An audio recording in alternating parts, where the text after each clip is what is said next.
dengan bangga mempersembahkan serial Sandiwara Radio Misteri Mak Rompang, Misteri Mak Rompang, Misteri Mak Rompang.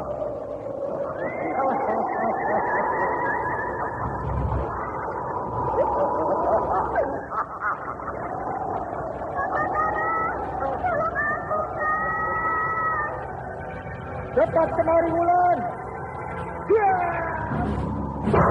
Mak Rompang, kisah bangkitnya kembali setiap 200 tahun. Seorang anak manusia yang dapat berganti wajah dan wujud. Terkadang menjadi seorang gadis cantik teramat cantik. Terkadang menjadi seorang nenek tua renta buruk rupa yang selalu menimbulkan prahara dan malapetaka mengerikan bagi umat manusia.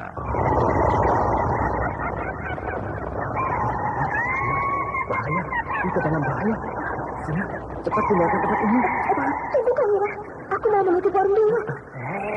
Jangan pikirkan warungmu, pikirkan nyawamu. Menjauh, tuk-tukang sudah menjauh.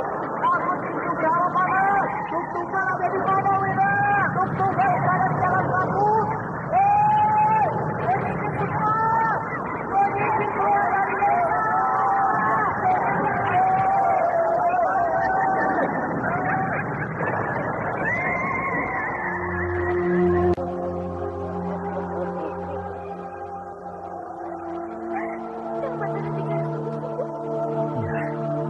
karena saya mencintaimu, Wulandari. Mak Rompang diselingi pula tawa ria penuh canda serta kisah cinta kasih yang penuh dengan liku-pilu kehidupan dari dua insan manusia. Awas di belakangmu, Wulandari!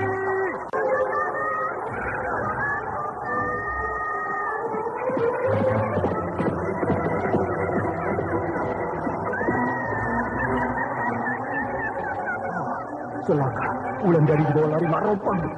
Dia. Didukung artis-artis terkenal Ferry Fadli, Ivone Rose, Hana Sambayo, dan sederet bintang-bintang terkenal lainnya. Dengar, Aning, suara lonceng siluman itu terdengar di kejauhan, Aning. Lebih baik aku mati di terkam lonceng itu daripada aku menerima penghinaan seperti ini.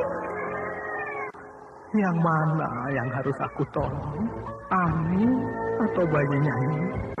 Ikutilah episode ke-6, Lonceng di Tengah Malam. Lonceng di Tengah Malam. Lonceng di Tengah Malam. Naskah buah karya Asmadi Syafar.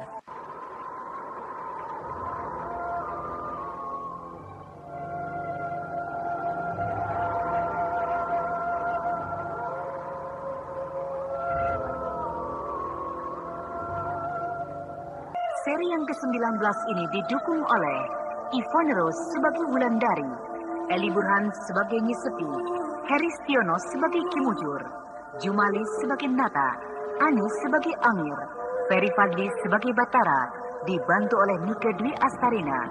Pembawa cerita Neni Sumardi, teknik dan montase Indra Mahendra, dengan sutradara Denny Denhas. Anda sekarang masih mendengarkan Sandiwara Radio di channel Memori 80. Dan kengerian. Karena hampir setiap malam mereka mendapat bencana dari Nyai Kemuntung, sehingga mereka menganggap bahwa bencana itu datang karena mereka kurang memberikan sajian. Sementara Nyai Kemuntung melampiaskan kemarahannya dengan membabi buta. Dia marah karena dia merasa bahwa dirinya sedang mendapat ancaman, walau ancaman itu tidak tahu dari mana asalnya. Nyai Kemuntung tidak mau diganggu karena dia sedang mabuk asmara dengan Kisono Keling.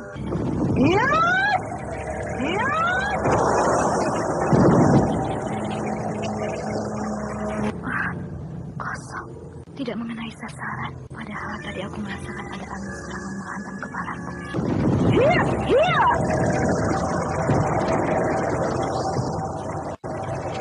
Tampakkan wujudmu kalau mau bertarung dengan aku. Hampir saja kepalaku disambar oleh serangan gelap itu. Kini aku merasakan ada gerakan yang mendekatiku.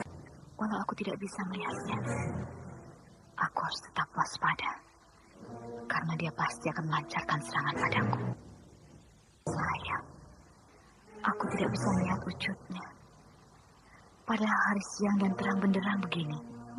Gerakannya sedang berputar ke belakangku. Rupanya dia ingin menyerang aku dari belakang. Ya, dia menyerang. Aku tidak boleh ketinggalan langkah.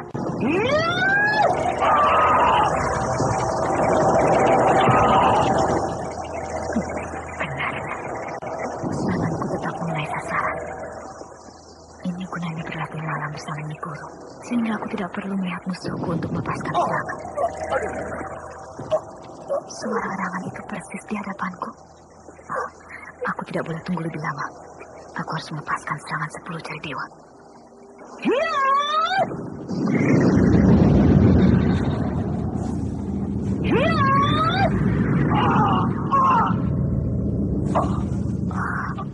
Seranganku tepat mengenai kepalanya. Aku merasakan ke-10 jariku membenam di kepalanya. Kini dia sudah menampakkan sosok tubuhnya. Kepalanya ditembus oleh 10 jariku, sehingga dia menemui ajalnya. Siapa dia ini? Aku tidak kenal. Kalau melihat pakaiannya, dia pasti seorang pengawal kerajaan.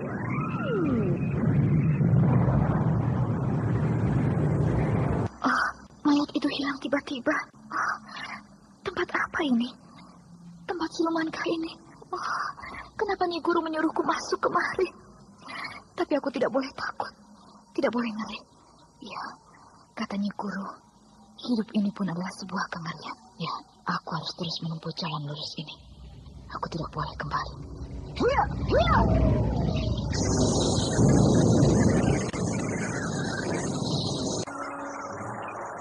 Kimujur, lihatlah di bawah sana. Orang-orang ramai di tepi pantai. Iya, ada mayat yang dibawa ombak ke tepi pantai. Apakah itu mayat muridku Wulandari? Rasanya bukan. Mayat itu laki-laki. Bencana apa yang sedang melanda desa ini? Setiap hari, pasti ada mayat yang ditemukan di tepi pantai. Kalau bisa, kita hilangkan bencana ini, Sepi. Supaya penduduk daerah ini kembali hidup dengan tentram. Tekadku juga begitu. Dan aku yakin, sumber bencana ini adalah Nyai Kemuntung. Aku merasakan juga demikian. Nah, lihat. Mayat itu mulai mereka gotong untuk dibawa pulang atau dikuburkan. Kasihannya. Bagaimana kalau aku lihat dulu mayat itu, Kimujur? Sedangkan Kimujur tunggu di sini. Kau masih ragu nih, bahwa mayat itu bukan mayat muridmu? Iya. Aku ingin tegas melihatnya dari dekat. Kalau begitu pergilah. Aku tetap di sini. Aku ingin meneruskan semadiku. Terima kasih. Berarti kita berbagi tugas. Tapi ingat nih, tugas kita yang utama tetap mencari sarang Nyai Kemuntung. Iya, aku sadar itu. Kalau begini keadaannya, aku tidak berani melaut, Angir. Bencana di mana-mana datang silih berganti. Kenapa, Kang? Baru saja orang-orang menemukan lagi satu mayat di tepi pantai. Mayat siapa? Entahlah, aku tidak tahu. Anak-anak atau orang dewasa mayat itu, Kang? Orang dewasa. Laki-laki atau perempuan? Laki-laki setengah baya. Bagaimana keadaan mayat itu, Kang? Badannya utuh. Cuma di kepalanya ada 10 lubang. 10 lubang? Mungkin dia digigit ikan hiu. Mana ada ikan hiu punya 10 moncong, Angir. Iya juga ya. Duh, kasihan. Mayat siapa tadi itu, Nata? Nyi Sepi, mayat tadi itu mayat seorang laki-laki, Nyi. Tapi tidak ada yang tahu siapa dia. Mayat laki-laki. Syukurlah, bukan mayat muridku. Nyi Sepi dari mana? Jalan-jalan sepanjang pantai. Adik Wulan mana, Nyi? Masih bermain-main di tepi pantai.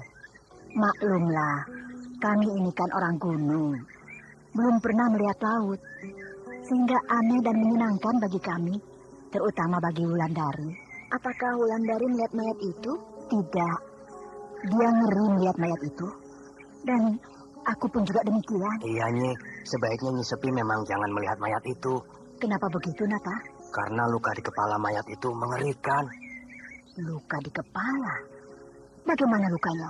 Ada 10 lubang di kepalanya. Hah? Nah, betul kan? Baru mendengar ceritanya saja Nyi Sepi sudah takut. Iya, mengerikan. Sebenarnya aku bukan takut, Nata. Tapi aku yakin. Itulah pukulan 10 jari dewa yang dilepaskan muridku Wulandari. Lubang di kepalanya itu, Nyi. Sudah kan? Nyi Sepi takut mendengarnya. Tidak apa-apa. Hanya takut sedikit. Bagaimana lubang di kepalanya itu, Nata? Lubang di kepalanya itu persis sebesar jari manusia. Wulandari, kau telah berhasil melumpuhkan salah satu musuhmu. Selamat buatmu, muridku. Kang, lihat, itu Kang Jai. Dia bergegas kemari. Ada apa ya? Jangan-jangan ada mayat lagi ditemukan, Kang. Ada apa, Jai? Ada berita penting, Nata. Berita tentang apa? Tentang mayat yang ditemukan tadi pagi. Kenapa mayat itu? Hidup lagi? Mana ada orang yang sudah meninggal hidup lagi? Mayat itu ternyata mayat Kirimpit. Kirimpit? Iya, Kirimpit yang hilang 10 tahun yang lalu. Oh, Kirimpit yang tinggal di ujung desa ini? Iya. Oh, iya. Ingat aku. Dulu dia sering mencari kayu bakar sampai ke hutan bakau di sebelah sana. Berarti Kirimpit itu masih hidup selama 10 tahun ini. Masih hidup, kan? Iya. Buktinya mayat itu masih utuh. Darahnya masih segar mengalir dari lubang kepalanya. Berarti Kirimpit itu selama 10 tahun jadi tawanan yang kemuntung. Bangsat juga siluman busuk itu. Sudahlah. Aku mau menyampaikan berita ini pada kakaknya yang tinggal di kaki bukit itu. Iya, pergilah. Kirimpit rupanya. Kasihan dia. Nyi Sepi dan adik Wulan jangan kemana-mana. Desa ini sedang tidak aman nih. Iya. Biar aku susul Wulandari. Akan aku suruh pulang dia. Iya, Nyi Sepi. Pantai Karangbolong ini... Anda sekarang hati-hatilah. masih mendengarkan Sandiwara Radio di channel Memori 80. Kedua suami istri itu sayang juga pada aku dan Wulandari. Kimujur. Iya. Sudah kau lihat mayat itu, Nyi Sepi? Tidak. Mayat itu sudah dibawa ke rumah keluarganya. Jadi berita apa yang kau bawa untukku? Mayat itu berasal dari tempat siluman yang kemuntung. Sedangkan di kepalanya terdapat 10 lubang bekas jari tangan. Oh, bukan main. Muridmu memang murid yang hebat. Dia telah membunuh musuhnya dengan 10 jari pukulan dewa. Kimujur masih hafal ilmuku itu. Hampir seluruh ilmumu aku hafal, Sepi. Lama betul aku harus menunggu di sini. Kanjeng Ratu belum juga muncul-muncul. Lebih baik aku masuk saja ke dalam. Tidak ada orang yang akan marah padaku. Karena aku mempunyai tusuk kode ilmu. Ini tentu kamar peristirahatan. Tapi kamar ini tertutup pintunya. Kamar siapa ini? Kalau aku masuk ke dalam kamar ini, apakah boleh? Masuk saja. Tidak ada yang melarangku masuk kemari. Kosong. Tapi, bau kamar ini wangi sekali. Masuklah, Yang Mulia. Kaukah Dayang yang aku temui tadi? Betul, Yang Mulia. Bolehkah aku masuk ke kamar ini? Boleh, Yang Mulia. Kamar ini memang sudah disiapkan untuk Yang Mulia. Untukku? Benar. Lihatlah, bukankah kami sudah menyiapkan makanan untuk Yang Mulia? Makanan? Benar, Yang Mulia. Kanjeng Ratu menyuruh menyiapkan makanan untuk Yang Mulia. Jadi Kanjeng Ratu sudah tahu kedatanganku kemari? Sudah, Yang Mulia. Lalu, kapan Kanjeng Ratu bisa aku temui? Nanti akan saya beritahu. Kapan Yang Mulia bisa menemui Kanjeng Ratu? Karena sedang ada tamu. Siapa tamu Kanjeng Ratu itu? Tamu Kanjeng Ratu itu bernama Kisana Keling, Yang Mulia. Hah? Kenapa Yang Mulia terkejut? Apakah Yang Mulia kenal dengan Kisana Keling? Iya, sedikit kenal. Kalau begitu, akan saya sampaikan pada Kisana Keling bahwa Yang Mulia ada di sini. Tidak usah. Kalau Yang Mulia keberatan, tidak apa-apa. Silakan Yang Mulia mencicipi makanan ini. Makanan apa ini, Dayang? Ini makanan yang paling disukai Kanjeng Ratu, Yang Mulia. Makanan yang terdiri dari ikan laut. Aku belum pernah mencicipi makanan dari ikan laut. Akan aku coba makanan ini. Dari mana muncul ide ini? Maaf, Yang Mulia. Saya harus meninggalkan Yang Mulia sebentar. Silakan. Kisono Keling. Apa yang dilakukannya di sini? Kalau aku bertemu dengan dia, akan aku lihat dulu. Sebagai musuhkah dia atau sebagai kawan? Kalau dia sebagai musuh, maka akan aku buat perhitungan dengan dia di sini. Batara masih berdiri di dalam kamar itu. Sebentar-sebentar dia memperhatikan makanan yang tampaknya aneh bagi Batara. Sementara Wulandari masih berjuang di jalan yang lurus untuk bisa sampai di istana Nyai Kemuntung. Jalan yang menuju istana Nyai Kemuntung. Namun dia tidak tahu bahwa di desa Karangbolong orang-orang semakin gelisah karena mayat Kirimpit yang hilang 10 tahun yang lalu sudah ditemukan. Istana itu terasa sangat jauh. Sudah setengah hari aku berjalan. Belum juga aku bisa mencapai gerbang istana. Apakah begini dinamakan istana siluman? Sehingga aku merasakan tidak akan pernah sampai. Berhenti! Dari mana orang ini muncul? Tiba-tiba dia sudah menghadang jalanku. Siapa kau? Kamu siapa? Aku pengawal istana ini. Pengawal istana? Kamu siapa? Aku Wulandari. Mau apa kamu kemari, ha? Mau bertemu dengan ratumu. Masih jauh perjalananmu. Kalau mau bertemu dengan Kanjeng Ratu. Masih jauh? Ya, memang masih jauh. Istana ratumu baru tampak hanya puncaknya saja. Kembalilah kau pulang. Sebelum aku lumat. Oh, begitu cara kalian menyambut tamu di istana ini? Bukankah kau yang mulai tidak sopan lebih dahulu? Kau bunuh kawanku di ujung jalan itu. Kini kau menuduh aku tidak sopan. Dia tahu kalau aku sudah membunuh seorang kawannya. Ayolah kembali. Sebelum aku melumatmu. Kawanmu terpaksa aku bunuh. Karena dia lebih dahulu menyerangku. Dan kau tidak pungkiri itu. Baiklah. Aku juga tahu itu. Sebelum kau aku bunuh seperti kawanmu. Tunjukkan padaku di mana jalan yang paling cepat sampai ke istana ratumu. Jalanlah ke sana. Kau akan bertemu dengan sebuah lorong. Telusurilah lorong itu. Maka kau akan bertemu dengan pintu gerbang belakang istana. Terima kasih. Kenapa tiba-tiba pengawal itu baik? Apakah dia takut akan aku serang seperti kawannya? Nah, ini lorong yang dimaksud oleh pengawal tadi. Aku harus menelusuri lorong ini. Maka aku akan sampai di pintu belakang istana. Lorong ini panjang dan sempit. Bagaimana aku harus menempuhnya?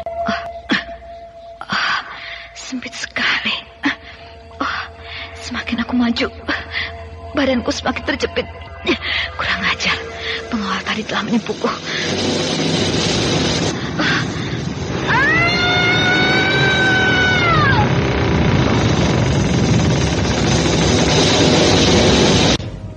Aduh, kakiku serasa patah. Lubang ini dalam sekali. Selamat datang, anak cantik. Ada seorang laki-laki tua. Wajahnya menyedihkan. Sedangkan rambut, jenggot, dan alis matanya sudah putih semua. Kau baru datang kan di tempat ini? Saya terjatuh kemari ketika saya mencoba berjalan di lorong yang sempit itu. Kau bukan terjatuh, tetapi dijatuhkan oleh mereka. Mereka? Mereka siapa? Para pengawal yang menjaga istana ini. Jadi aku memang sudah ditipu oleh pengawal tadi. Kurang ajar. Sudahlah. Tidak usah menyesali nasib. Kita sama-sama tawanan di sini. Tawanan? Aku ditawan? Lalu kakek siapa? Bukankah aku sudah bilang bahwa kita sama-sama tawanan di sini? Jadi aku ditawan? Iya, karena ini adalah sebuah penjara istana ini. Penjara? Jadi aku di penjara? Bagaimana jadinya? Aku belum bisa menyelesaikan tugas yang diberikan Nyi Guru. Dinding sekeliling penjara ini kokoh sekali. Dan ini pintunya. Pintu ini terbuat dari jeruji-jeruji besi yang kuat. Tangan dan kaki kakek ini dirantai dengan rantai yang kuat dan besar. Ada pengawal datang. Kemana? Kemari. Untuk apa? Mungkin untuk merantaimu seperti aku ini. Betul kan? Pengawal itu membawa rantai. Dia mulai membuka pintu penjara ini. Begitu dia dekat, maka akan serang dia. Kemarikan tanganmu. Untuk apa? Kau harus dirantai supaya tidak lari. Kalau aku tidak mau? maka kau akan kena hukuman nanti dari Kanjeng Ratu. Sudahlah, ikuti saja kemauan dia, anak manis. Daripada kau mendapat siksaan yang bukan main hebatnya. Ini tanganku, rantailah. Bagus, bagus. Ternyata kau tidak seganas yang diceritakan kawan-kawanku.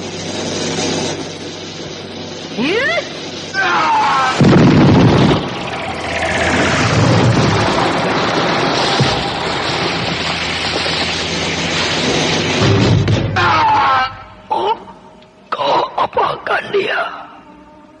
Oh, dia mati. Kau bunuh dia. Oh, celaka.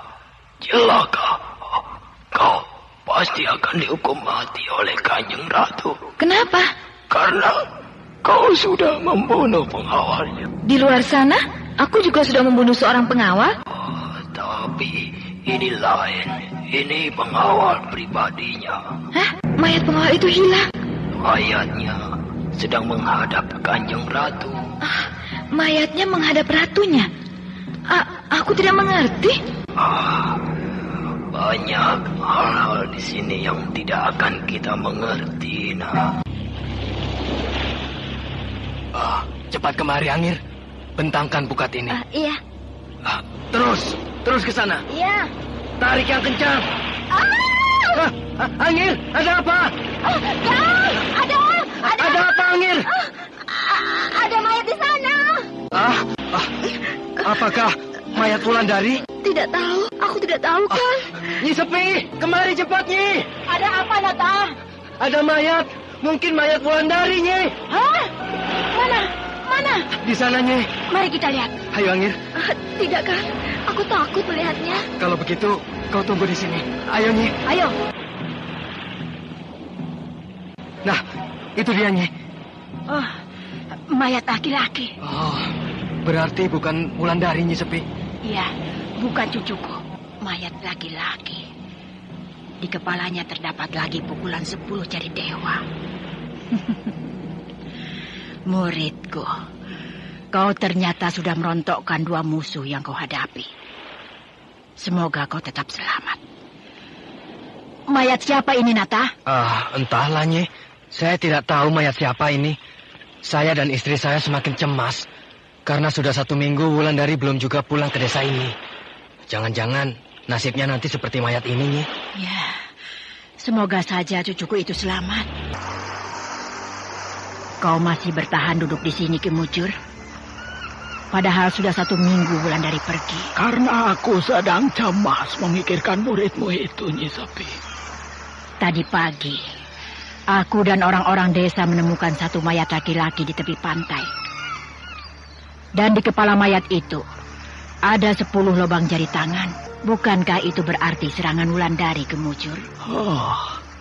Muridmu itu masih hidup rupanya, Nyi Sepi. Tapi kenapa perasaanku tidak karuan begini? Tidak karuan? Ya, pikiranku selalu tertuju pada muridmu. Apakah kau juga merasakan hal itu? Sebenarnya iya. Tapi setelah melihat mayat tadi pagi, kembali perasaanku menjadi tenang. Ya, semoga saja muridmu tidak mendapatkan rintangan apa-apa. Nyi Sepi dan Ki Mujur kembali duduk bersila di puncak bukit itu. Pandangan mata mereka diarahkan ke tengah laut. Sedangkan perlahan-lahan mata mereka dipejamkan. Kedua orang yang berilmu tinggi itu sedang melakukan semedi. Kini mari kita lihat kehidupan yang lain. Kehidupan 2 orang ayah dan anak di sebuah hutan yang angker. Mereka tidak lain adalah Andita dan Kirabumi. 2 makhluk halus yang pernah dijumpai Batara dalam perjalanannya ke desa Karangbolong. Apa yang kau pikirkan, anakku? Aku memikirkan Kang Batara, Rama. Tampaknya hatimu sudah tertambat betul dengan pemuda gagah itu. Entahlah, Rama. Tapi setiap aku palingkan perasaanku, maka setiap itu pula wajah Kang Batara menghadang perasaan yang berpaling itu. Itu namanya kau sedang jatuh cinta, anakku Andita. Apakah Rama juga dahulu begitu? Setiap makhluk di atas bumi ini pasti merasakannya, anakku. Tidak terkecuali dirimu. Hanya sayang, Pemuda yang kau cintai bagaikan seekor burung. Dia terbang entah ke hutan mana. Sedangkan belum tentu dia akan kembali hinggap ke hutan ini. Sedangkan aku merindukan ibumu dulu. Tidak seperti ini. Karena kami berdekatan hanya sekali mengayun langkah. Maka aku sudah berhadapan di tangga rumah ibu. Lalu kemana aku harus mencarinya, Rama? Batara ini sulit dicari, anakku. Sulit ditebak di mana dia berada. Yang harus kau lakukan hanyalah bersabar. Cuma itu. Sudah berhari-hari aku menunggu kedatangannya di tempat biasa, Rama. Tapi tidak pernah dia entah jalan itu. Yang aku lihat hanyalah beberapa orang penebang kayu berjalan di sana. Itu pekerjaan sia-sia, Andita. Tidak akan pernah dia lewat kembali hanya selang beberapa hari. Karena pemuda seperti dia pasti akan lewat lagi kemari setahun yang akan datang. Ah, setahun lagi? Iya, rasanya memang begitu. Kenapakah mimpiku dulu harus bertemu dengan Batara? Kehendak yang Maha Agung memang begitu. Kadang-kadang tidak sejalan dengan apa yang kita pikirkan. Karena yang Maha Agung lebih tahu daripada kita, anakku. Kalau memang setahun lagi aku baru bisa bertemu dengan Kang Batara, Rama, apakah Rama izinkan aku mencarinya? Sudah begitukah kerinduanmu, anakku? Iya, Rama. Kalau diam saja seperti ini, maka terasa aku akan luluh di telan bumi. Sebenarnya aku berat mengizinkanmu. Karena ilmumu belum seluas lautan, belum setinggi gunung, dan belum seluas angkasa yang terbentang. Lalu, apa yang harus aku buat? Karena aku sudah tidak sabar menunggu seperti ini, Rama. Tunggulah, anakku. Mungkin ada berita yang akan kita terima dari dia. Rama tahu itu? Perasaanku mengatakan begitu. Andita masih duduk di tangga rumahnya. Rambutnya yang panjang terurai sampai ke bawah tangga. Sementara orang-orang penebang kayu yang lewat di sana tidak pernah tahu. Karena memang dunia mereka berlainan. Hanya bila kira bumi menghendaki, maka orang-orang bisa melihat makhluk halus yang cantik itu. Lama betul aku harus menunggu di dalam kamar ini, sehingga aku tidak tahu harus berbuat apa.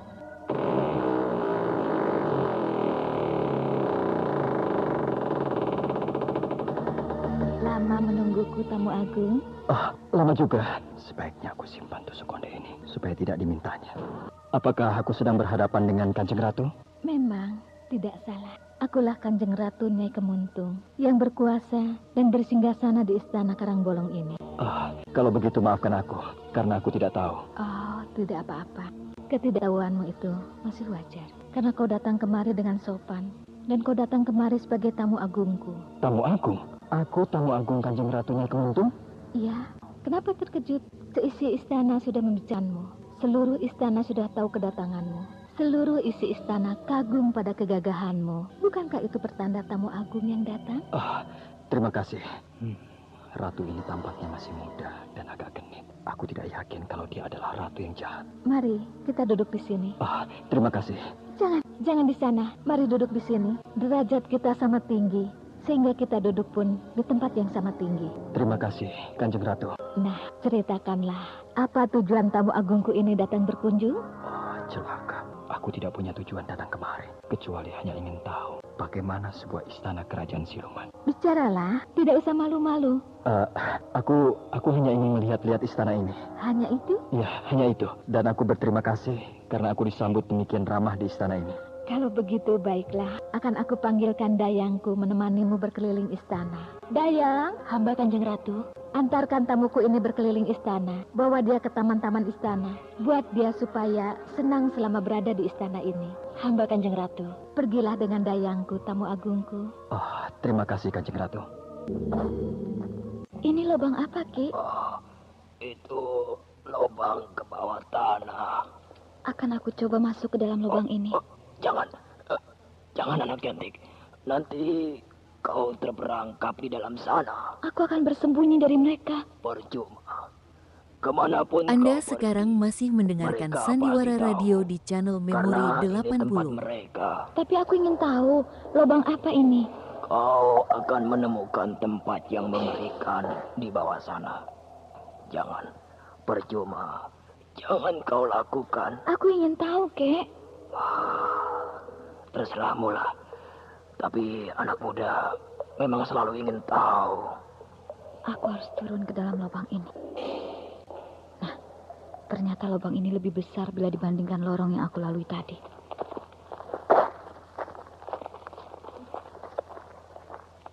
Kalau kau injak kakimu ke sebelah kiri, maka kau akan menemukan tangga batu di sana. Ah, iya ya. Terima kasih, Kek. Makin ke dalam, aku turun. Makin lega lubang ini.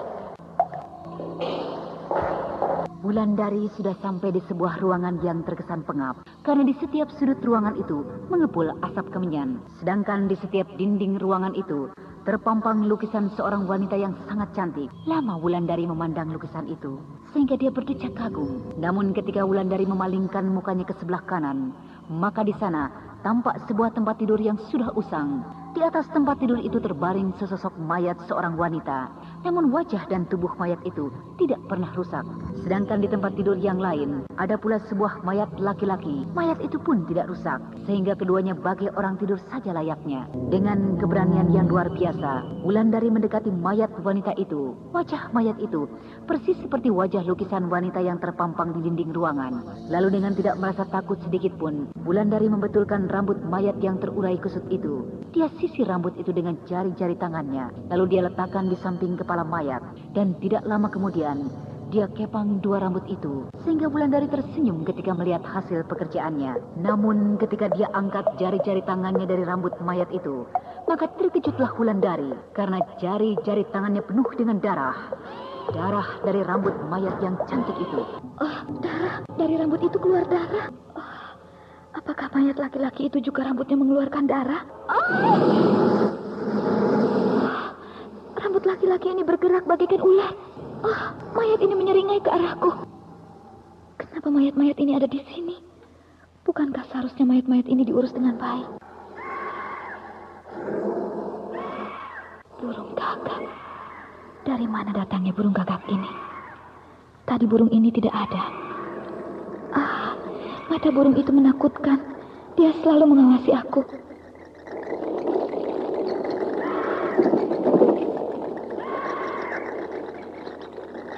Kenapa kau selalu mengawasi aku? Sebaiknya aku naik kembali ke atas. Tempat ini memang lebih mengerikan daripada penjara yang ada di atas itu.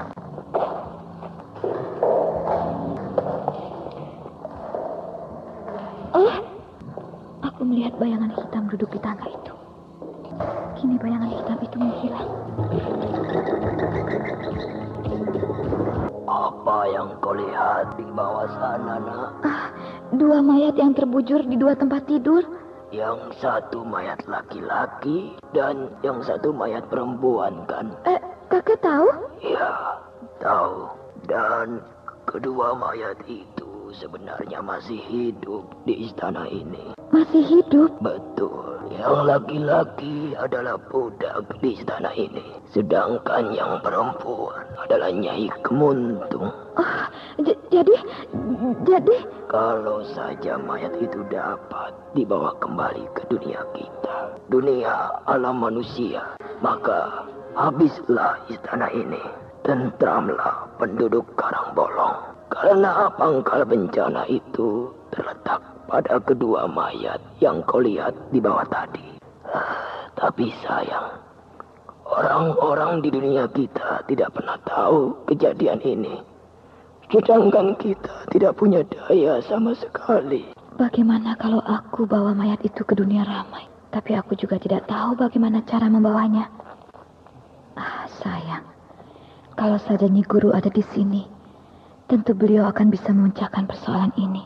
Kata orang, keduanya dulu pernah dipengaruhi oleh kekuatan yang sangat jahat.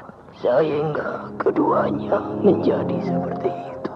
Sukma mereka menjadi ratu dan budak, sedangkan jasad mereka ditawan seperti itu. Kekuatan apa yang menawan mereka kini, Ki? Entahlah, aku sendiri tidak tahu. Tapi itu sudah berlangsung kira-kira 200 tahun yang lalu. Oh, cukup lama ya? Iya, cukup lama. Dan kakek, kenapa sampai kemari? Ya, sebenarnya aku menyesal sampai kemari, nak. Karena bukan atas keinginanku untuk sampai kemari. Entah kenapa, tiba-tiba suatu hari ada orang yang mengajakku kemari. Siapa orang itu, Kek? Ya, panjang ceritanya. Begini. Kemana nih? Mau pulang. Boleh diantar? Apa Akang tidak keberatan? Kenapa harus keberatan? Dan lagi, anak gadis tidak baik jalan sendiri di tengah malam begini. Di tepi pantai Karangbolong sekarang agak angker. Akang jangan menakut-nakuti saya. Saya bicara sungguh-sungguh. Sayang kan kalau gadis cantik kamu dapat bahaya di tengah jalan. Terima kasih kalau Akang tidak keberatan. Ayo saya antar. Iya. Kita sudah mendekati pantai Karangbolong. Hati-hati. Nanti kamu terpleset. Iya, iya. Aneh, kenapa dia berjalan ke atas Karangbolong itu? Di mana rumahmu, Dek? Di balik bukit ini. Hah? Di balik bukit ini? Iya. Bukankah jalan ke balik bukit ini tidak ada? Ada. Ikut saja saya. Iya. Ada tangga menuju ke atas Karangbolong ini. Tapi sejak kapan orang membuat tangga ini? Nah, itu rumah saya. Lampunya kelihatan berkelip-kelip dari sini. Tapi bukankah di bawah itu biasanya laut? Bukan, itu rumah penduduk. Salah satu dari rumah itu adalah rumah saya. Iya juga ya, itu bukan laut, tapi sebuah perkampungan. Tapi sejak kapan ada kampung di bawah sana? Ayo Kang, kita turun ke sana. Ada tangganya? Ada. Nah, ini tangganya. Iya ya, ada tangganya. Yuk turun. Iya.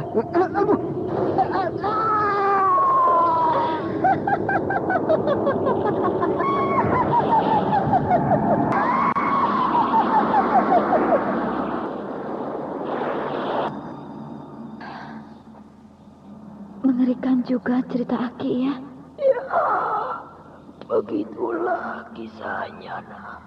Pemuda dalam cerita tadi itu siapa, Ki? Itu adalah aku sendiri. Jadi, Aki jatuh ke dalam jurang itu?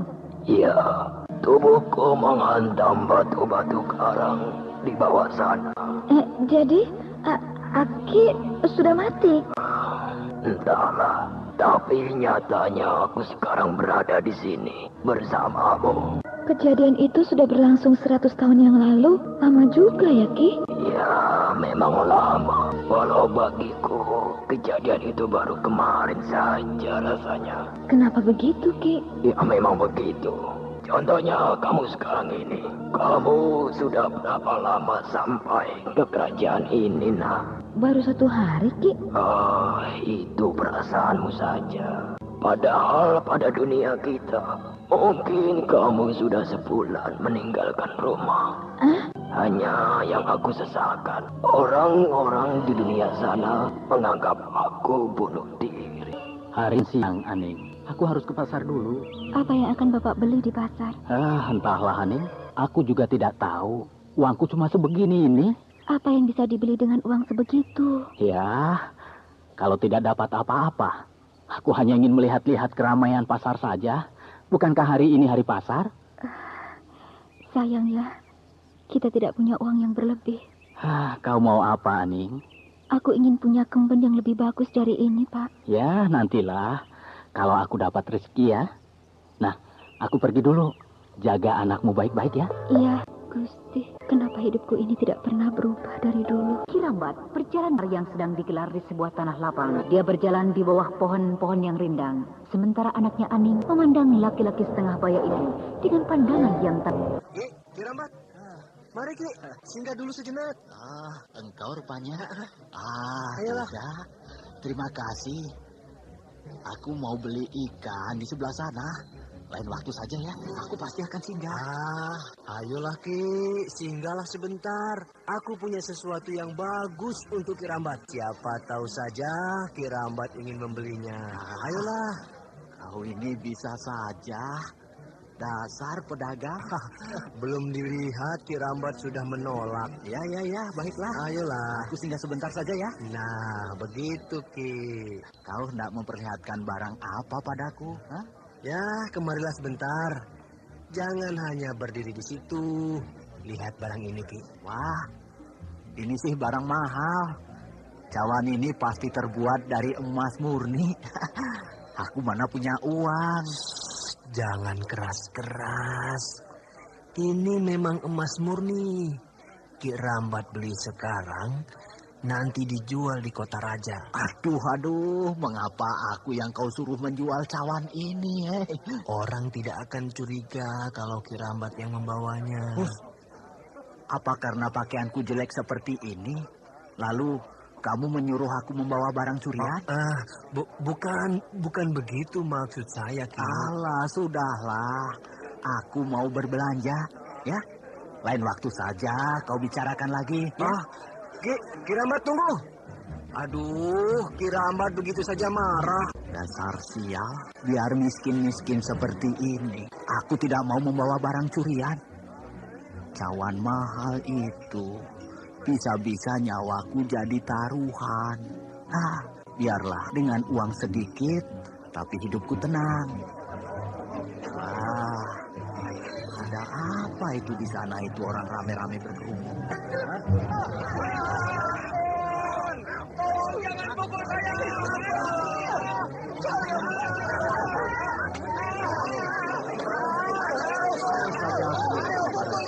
Seperti yang ditawarkan penjual tadi itu. Wah, pasti nasibku sama dengan pencuri. Aku jadi tidak tega melihat orang dipukuli seperti itu.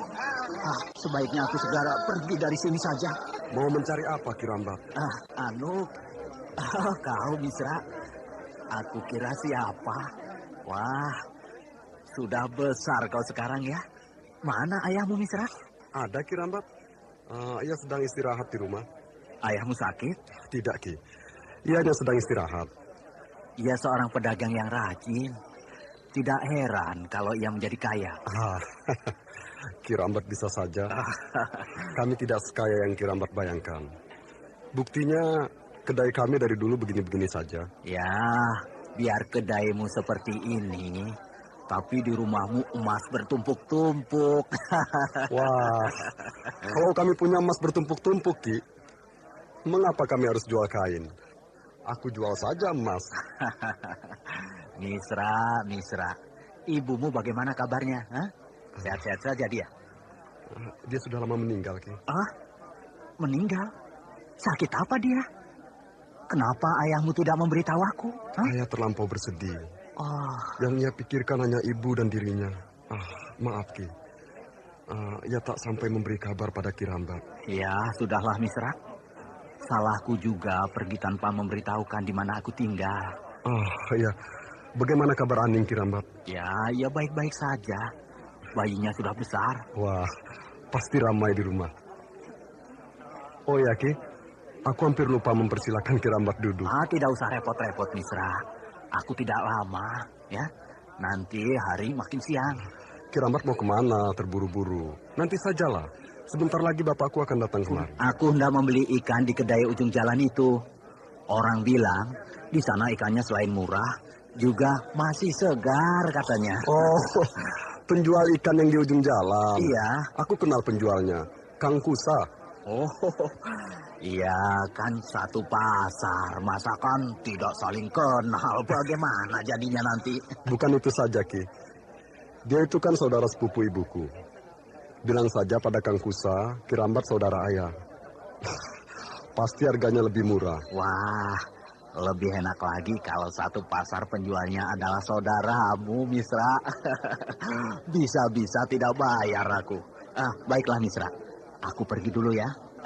Sampaikan salamku pada ayahmu ya. Baik, Ki Rambat. Terima kasih. Nanti aku sampaikan, Ki.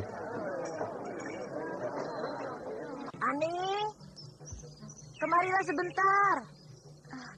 Baik, Bi. Cepat kemari. Ada apa, Bi? Ayo cepat. Kita lihat kerumunan orang di pinggir kali. Ada apa orang berkerumun di pinggir kali? Ayolah cepat. ada mayat yang terkoyak-koyak. Mayat? Mati terkoyak-koyak? Oleh siapa, Bi? Mana aku tahu. Makanya kita lihat ke sana. Kau dari tadi bertanya terus. Iya ya, aku bawa bayiku dulu ya. Iya, cepatlah.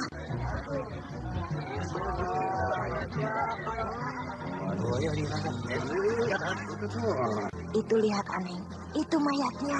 Mana, Bi? Mana? Kau lihat itu. Wajahnya luka-luka dan perutnya koyak. Seperti habis dimangsa binatang buas. Kasihan dia. Orang dari daerah mana dia, Bi? Dia orang asing. Lihat saja pakaiannya. Dia pasti datang dari jauh sehingga tersesat. Mungkin ia kemalaman dan tidak ada tempat untuk menginap. Mungkin ia dimangsa siluman. Kasihan dia. Harus mati dengan cara seperti ini. Bicara apa kamu, Ana? Kasihan dia, Bi. Keluarganya tidak tahu kalau ia telah mati di kampung orang. Mau dibawa kemana ia, Kang? Akan dikuburkan.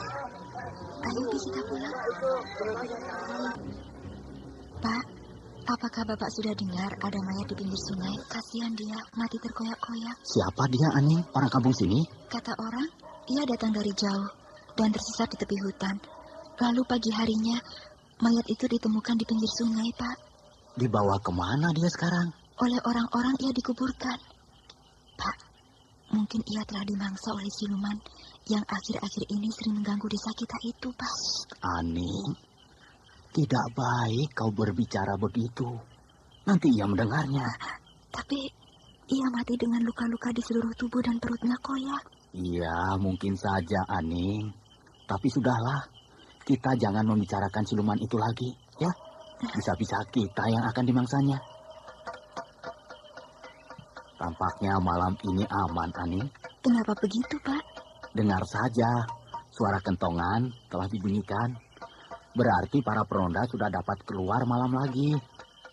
Ya, sebelumnya mereka takut. Mereka takut dimangsa oleh siluman itu, Aning. Iya, aku ingat 2 peronda yang lari ketakutan karena mendengar suara lonceng siluman itu. Aning. Iya. Ini ada uang sedikit. Sekarang pergilah kamu ke kota raja untuk membeli kemben, ya? Kemben? Iya. Bukankah masih ada satu lagi, Pak? Yang baru untukmu, ya? Kalau membelinya di kota raja, pasti agak mahal. Biar saja aku beli bila ada hari pasar. Aku sudah mencarinya tadi siang, Aning.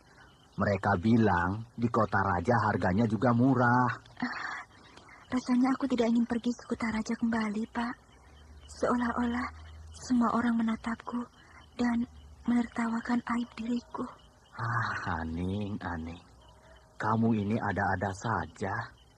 Apa yang terjadi atas dirimu hanya kita saja yang tahu, Aning. Dan keluarga Sumisra. Mengapa kamu harus malu? Mungkin itu hanya perasaanku saja. Baiklah, Pak. Besok aku akan ke kota raja. Nah, begitu kan bagus.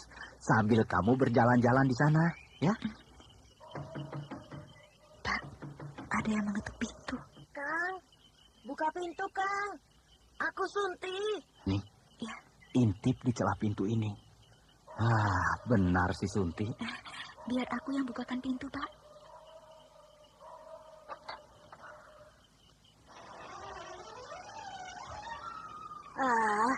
Kalian lama sekali membukakan pintu. Kami kira siapa, Bi? Kamu datang ke rumah orang tengah malam begini. Ya terserah. Aku mau datang kapan aku mau. Kang, bila Kang pergi ke kota raja, aku ingin menitip sesuatu untuk dibeli. Apa itu? Suruh saja si Aning besok ia pergi ke kota raja, ya? Bi Sunti mau menitip apa padaku? Aku punya uang sedikit. Tolong kau belikan aku kain yang bagus. Nah, ini uangnya. Wah, uang Bibi banyak sekali. Dari mana Bibi dapatkan uang sebanyak itu? Apa kamu habis menjual barang, Sunti? Bukan, Kang. Aku mendapatkan uang ini dari hasil penjualan daun yang aku sisihkan. Iya. Nah, hasilnya ini. Kain apa yang Bibi inginkan? Aku mau yang seperti dipakai wanita-wanita muda di kota raja. Warnanya harus cerah. supaya kelihatan lebih muda. Aduh, Sunti, kamu ini ada-ada saja. Mana ada laki-laki yang mau dengan penjual daun seperti kamu, ha? Bapak jangan bicara begitu, nanti Bibi kecewa. Akang tidak boleh lihat orang senang, ah. Banyak sekali perubahan yang terjadi di sini. Baru aku tinggalkan beberapa lama. Kedai-kedai di sini sudah banyak yang pindah. Di mana ya kedai yang menjual kain? Dari tadi aku tidak menemukannya. Tidak kemana, Nyai? Mari aku antarkan. Tidak usah, Kang. Aku berjalan kaki saja. Nanti engkau lelah kalau berjalan kaki. Apalagi orang ramai. Tidak usah. Sial, dia tidak mau. Padahal aku senang memandang wajahnya yang cantik. Ki, saya ingin bertanya. Kedai yang menjual kain di mana ya? Itu, di seberang alun-alun. Terima kasih, Ki. Itu dia. Kenapa tak terlihat olehku? Padahal dari sini saja sudah dapat terlihat atapnya. Coba aku kesana. Anda sekarang masih mendengarkan Sandiwara Radio di channel Memori 80. Dia berjalan. Oh, gadis yang beberapa waktu yang lalu datang ke tempatku dan marah-marah. Iya.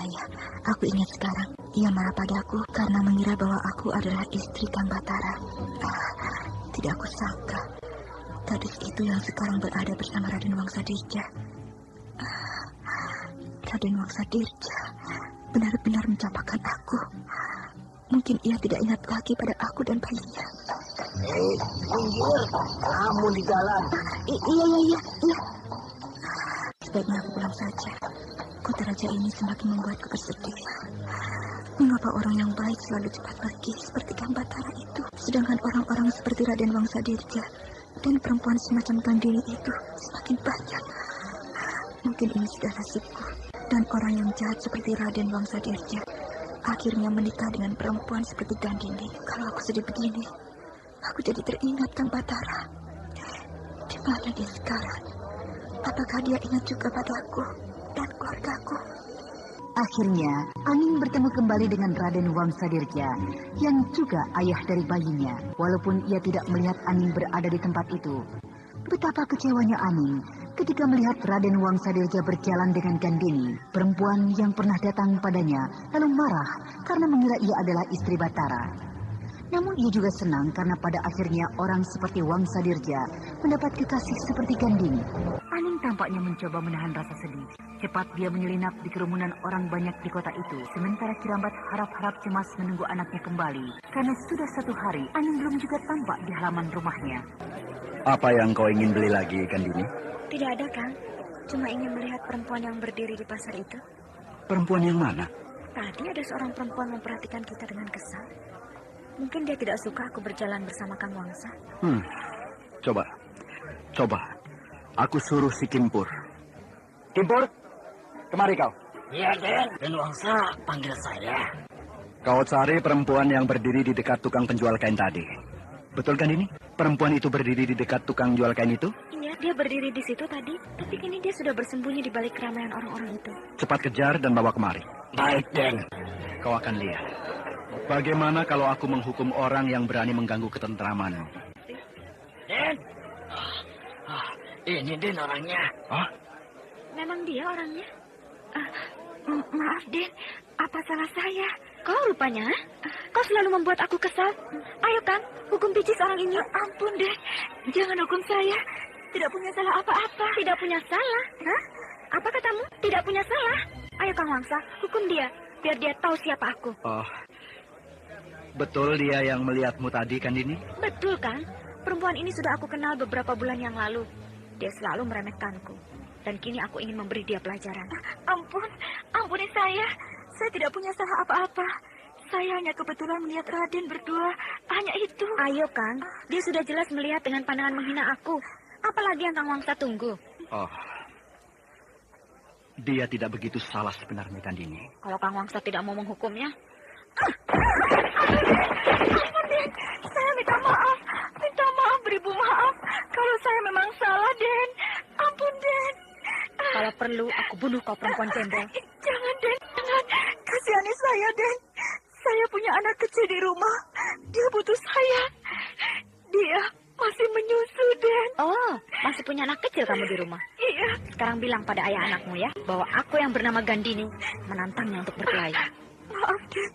Anak saya tidak berayah lagi. Kemana suamimu, ha? Sudah lama meninggal, Den. Kasihani saya, Den. Oh, kalau begitu kau memang perlu dihabisi saja perempuan laknat.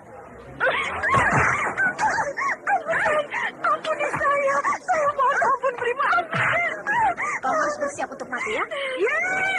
Tahan Gandini. Kenapa Kang Wangsa pegang aku? Biar aku yang menghukum perempuan hina ini. Sudah. Biarkanlah dia pergi. Pergi kamu. Iya, Den. Mohon ampun, Den. Mohonkan ampun.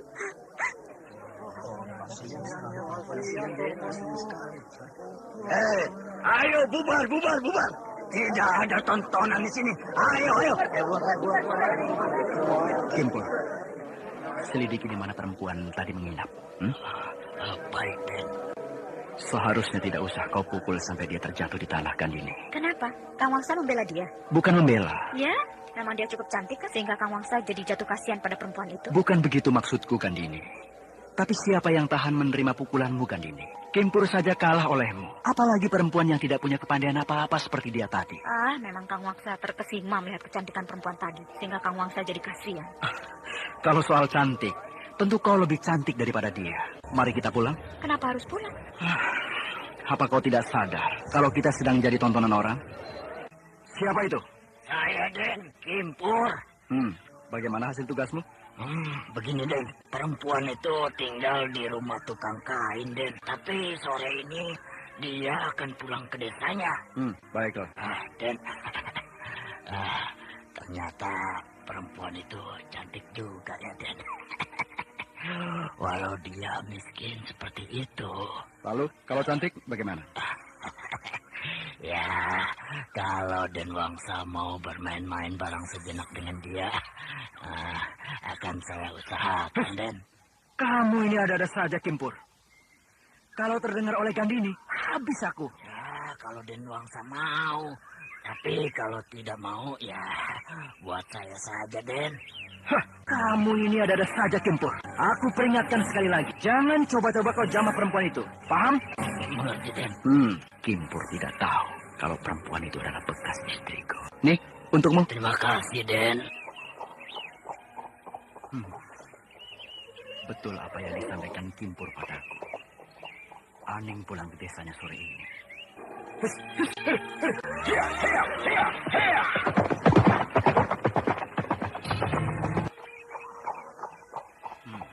Aku harus menunggu Aning di luar kota raja, supaya orang-orang tidak curiga padaku. Semoga aku tidak kemalaman sampai di Tegasan. Aning!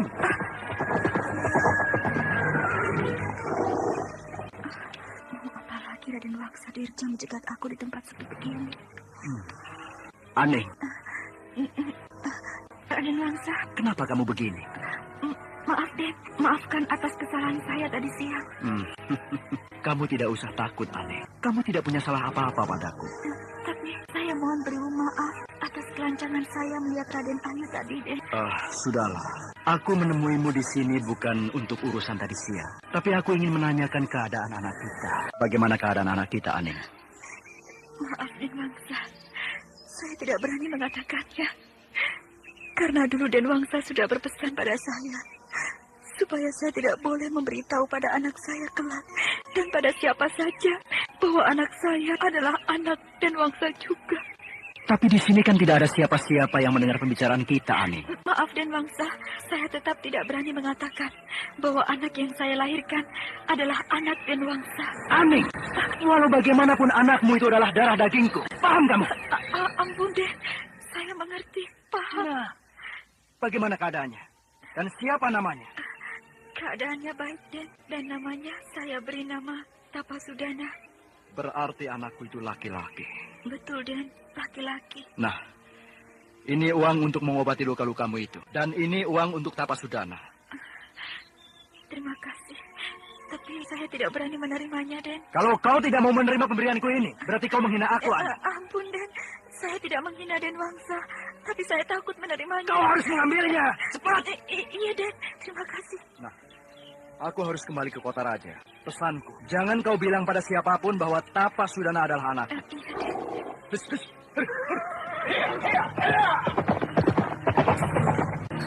Gusti, kenapa nasibku jadi begini? Kenapa aku harus diperlakukan seperti penjahat di tengah pasar?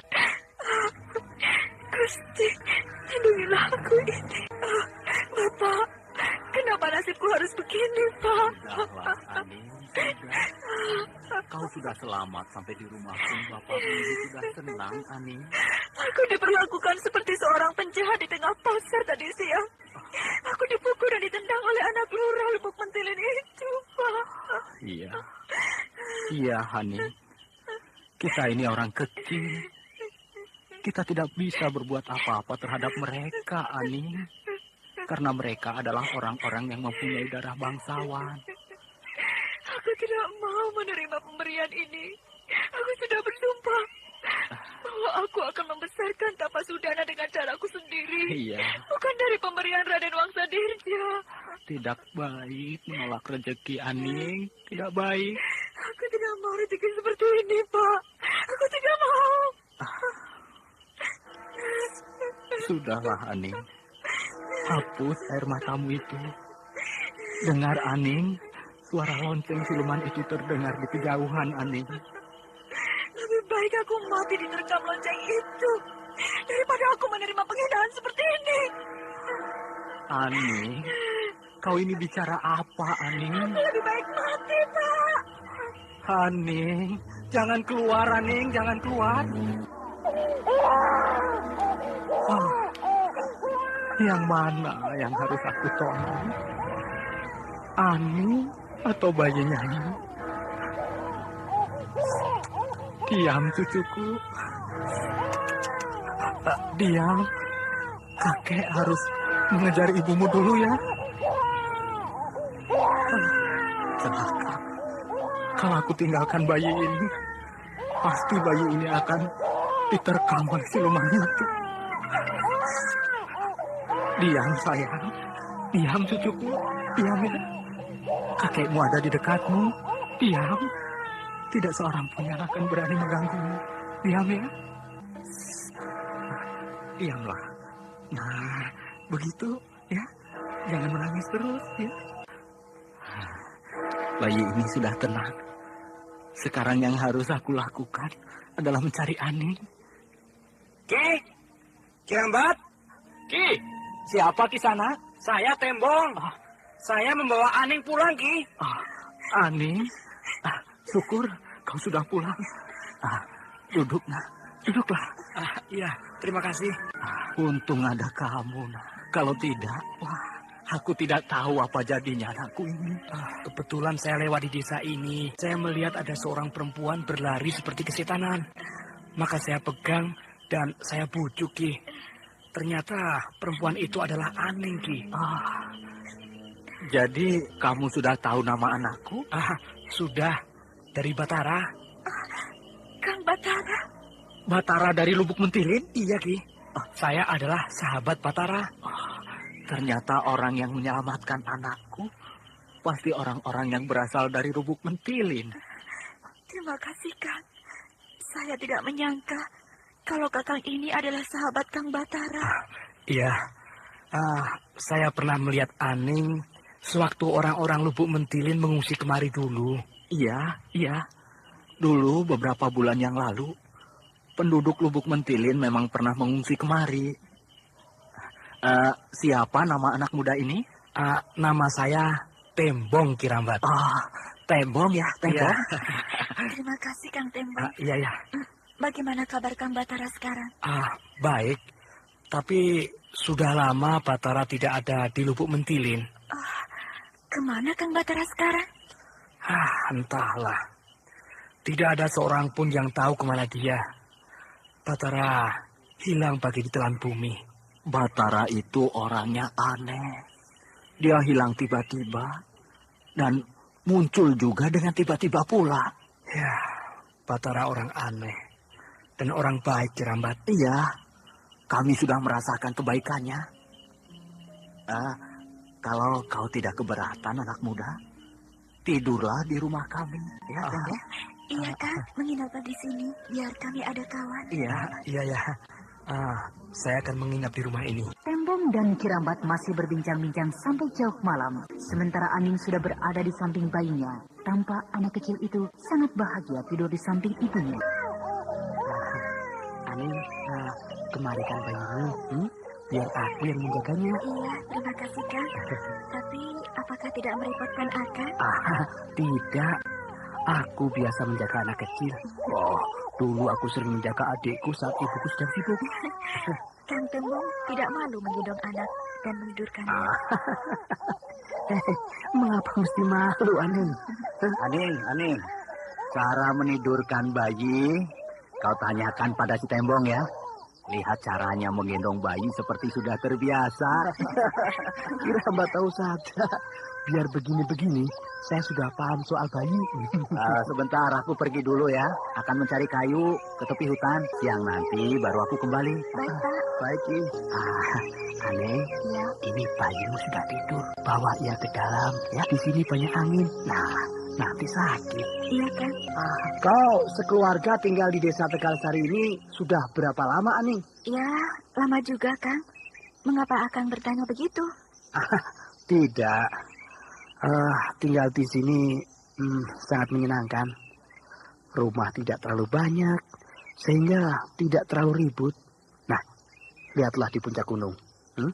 Sekelompok burung berterbangan. Sungguh indah di sini. Kau sendiri bagaimana, Aning? Ya, kadang menyenangkan, kadang juga aku merasa kesepian. Kesepian?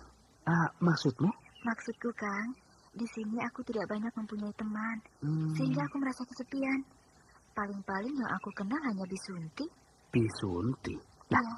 Siapa dia? Dia tetangga kami, Kang. Itu, di sana itu rumahnya. Terlihat tidak oleh Kakang? Ya. Terlihat. Wah, dia tinggal dengan siapa di sana? Ia hanya seorang diri.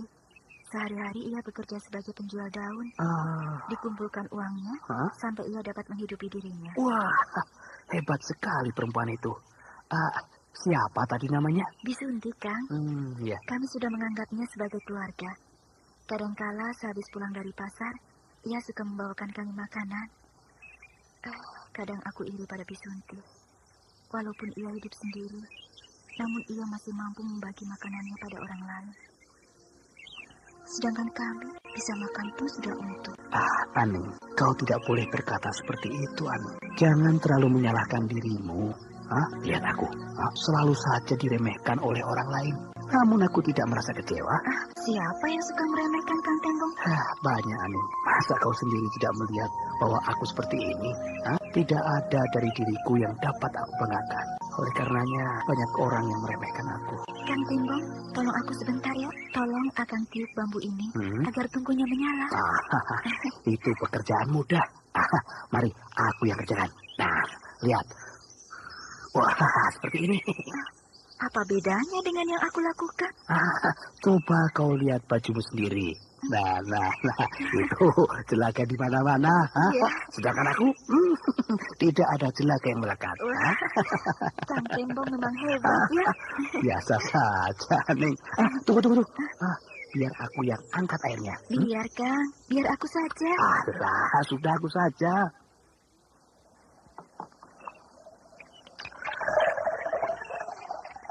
Nah, ini sudah bangun. Biar aku saja yang menggendongnya. Cup. Diam, sayang. Nanti aku bawa kau ke ibumu. Kang Tembong ternyata sangat baik sekali. Ia menolongku. Dia demikian baik. Mengapa ada orang yang tega meremehkannya? Ia seorang laki-laki yang berani, penyayang, dan rajin. Pantas bapakku menginginkan dia tinggal di sini. Akhirnya kami tidak merasa kesepian lagi. Nah, ini bayimu. Mungkin dia haus. Berikan ia padaku, Kang Tembong. Akang jangan terlalu repot. Saya merasa tidak enak menjadi Kakang. Tidak mengapa, Aning. Aku dengan senang hati mengerjakannya. Aning, lihat nih, kasih bawa apa nih? Aning, wah, Bapak sudah pulang. Lihat, dia membawa beberapa ekor ikan yang besar. Wah, kita bisa makan enak hari ini. Bapak sendiri yang menangkapnya di sungai. Iya, coba kau lihat yang ini, Aning. Ini yang paling besar untukku, ya. Dan kamu Tembong yang ini. Mengapa yang kecil, Pak? Kang Tembong telah seharian bekerja. Ya, kecil besar tidak masalah bagiku. Yang penting aku dapat mencoba ikan tangkapan bapakmu. Ini semua punya kita, Ani. Kau pun boleh makan yang besar ini. Nah, ini ikannya bawa ke dalam ya. Tembong, kenapa kamu diam saja? Hah? Apalagi yang kau lamunkan? Lubuk mentilin? Tidak, Ki. Aku tidak memikirkan apa-apa. Lubuk mentilin, aku ingin melupakannya saat ini. Di desa itu banyak aku temui kekecewaan. Kekecewaan? Setiap orang pasti pernah mengalami kecewa, Tembong. Itu bukan sesuatu hal yang aneh. Kirambak. Iya. Aku senang tinggal di sini. Ya, suasana nyaman. Sekalipun di sini masih sepi. Tetapi hatiku tentram. Tembong, kamu di sini akan bekerja keras. Kami sekeluarga orang yang tidak mampu. Ya, begini inilah. Sama, Ki. Di Lubuk Mentilin pun aku bekerja keras. Membantu bapakku bekerja di kebun. Ya, kadang-kadang mengasuh adikku. Ya, syukurlah kalau kau mengerti. Oh iya, kau sudah pernah memasuki hutan, Tembong? Pernah beberapa kali bersama dengan Patara. Aku tidak suka masuk hutan, Ki. Kenapa? Hutan yang di sini ini lain, Tembong. Kalau kau masuk ke dalamnya, ya, akan terlihat beraneka macam bunga-bungaan dan burung. Wah, Kirambat suka ya masuk hutan. Apa tidak takut binatang buas, Ki? Mengapa mesti takut, Tembong? Di sini juga sering didatangi binatang buas. Ki. Bagaimana kalau besok aku ikut Kirambat ke hutan mencari kayu? Ya, baiklah. Besok kita pergi ke sana bersama-sama, ya. Kang, coba kau lihat siapa itu yang lewat. Oh, itu biasa Raden Wangsadirja dengan kekasihnya. Kekasih? Raden Wangsadirja punya kekasih? Bukankah dia sudah beristri? Sudah, tapi itu hal yang biasa. Orang kaya seperti dia beristri banyak. Dia sanggup memberi makan mereka. Sedangkan kita apa? Makan untuk sendiri saja kadang tidak mampu. Lantas gadis yang di sebelahnya itu siapa, Kang? Cantik juga dia. Tapi sepertinya ya seorang gadis yang bengis. Lihat, Kang. Lihat cara berjalannya. Bukan main. Pasti ia juga anak bangsawan. Kalau tidak, mana mungkin Raden Wangsadirja mengajaknya berjalan-jalan. Dan lihat itu si Kimpur. Lagaknya membuat aku muak. Iya ya, Kang. Lagaknya si Kimpur seperti orang kaya saja. Padahal dia itu cuma pembantu. Anda sekarang masih mendengarkan Sandiwara Radio di channel Memori 80. Kamu hanya makan saja. Ayo antar majikanku berkeliling kota. Ayo. Maaf, Den. Makan saya belum selesai. Yang lain saja suruh. Lancang benar kau berkata begitu. Dasar binatang. Kerjamu hanya makan saja. Ayo, antar majikanku ini. Bentar lagi, Den. Makan saya belum habis. Nanti apa? Nih, rasakan. Baik. Saya akan antar, Den. Dasar goblok. Kalau kau bilang dari tadi, pasti tidak merasakan tamparanku. Hehehe, apa yang kau lihat? Apa? Tidak, Den. Tidak melihat siapa-siapa. Kalau kau mencoba membantu kawanmu, akan kupatahkan batang lehermu itu. Ayo cepat jalan. Saya belum minum, Den. Alah, ada saja alasanmu itu. Nanti saja pulangnya. Lihat itu majikanku. Sampai harus menunggu lama.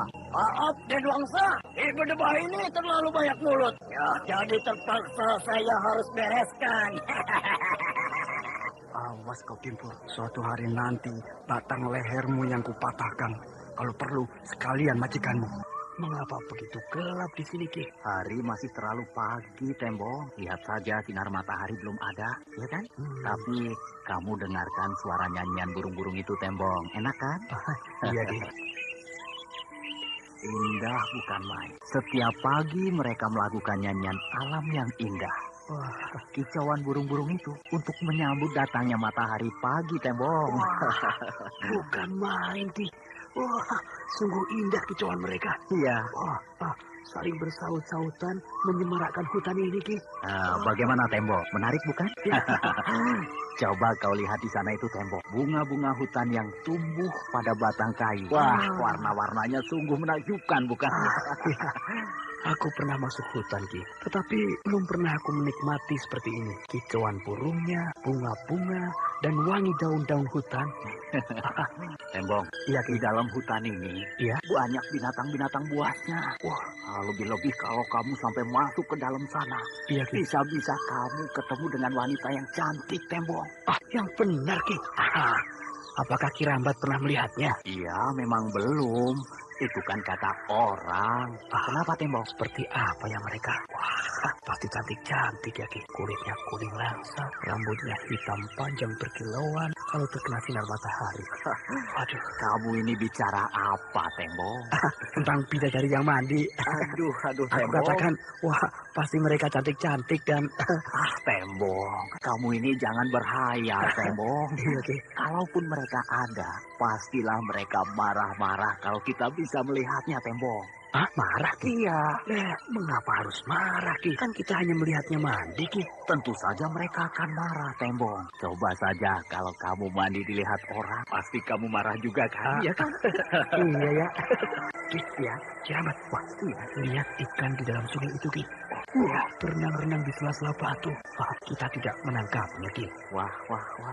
Ikan-ikan itu susah untuk ditangkapnya, Tembong. Nanti di sebelah sana lebih banyak ikannya, Tembong. Wah, ayo kita ke sana. Ayo, ajarkan aku menangkap ikan. Nah, bila sewaktu-waktu Ki Rambat tidak sempat menangkap ikan, biar aku yang menangkapnya. Kalau begitu, ayolah, Tembong. Kita ke sana. Tapi sekarang kita istirahat dulu di atas batu-batu itu. Iya, Ki. Mari, Ki. Nyaman betul duduk di sini. Ya, nyaman sekali duduk di atas batu seperti ini. Rupanya Ki Rambat telah mengetahui hutan ini dengan baik. Hingga batu tempat duduk pun ia tahu. Aku sering istirahat di sini, Tembong. Kadang-kadang aku sampai tertidur di sini. Sungguh nikmat hidup seperti ini. Mungkin inilah kebahagiaan yang aku cari-cari. Ya, inilah kehidupanku yang sebenarnya. Banyak hal yang telah dipelajari oleh Tembong dari Ki Rambat, hingga akhirnya ia benar-benar merasa tentram. Hatinya yang terluka berangsur-angsur pulih. Bagi Tembong, desa Tegal Sari telah mengobati luka-lukanya dan memberinya kehidupan yang lain. Dalam hati kecilnya, ia ingin tinggal terus di sana dan melupakan Lubuk Pentilin. Nah, saudara pendengar yang berbahagia, bagaimanakah kisah ini selanjutnya? Untuk mengetahui jawabannya, ikutilah terus serial Sandiwara Radio ini di radio kesayangan Anda.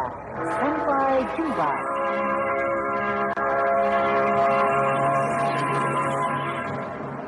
Demikianlah tadi serial Sandiwara Radio, Misteri Mak Rompang, episode ke-6.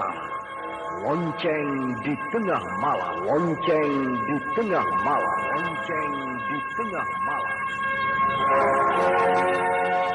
Dipersembahkan oleh Denhas Adia Suara. Bekerja sama dengan PT Sinar Effendi Murni. Produsen tablet obat kuat Aladina. Obat terlambat bulan Mempas Kapsul. Tablet obat kuat dan pegalingu Buterema. Dan jamu godok Cap Gorilla. Terima kasih atas perhatian Anda. Sampai jumpa.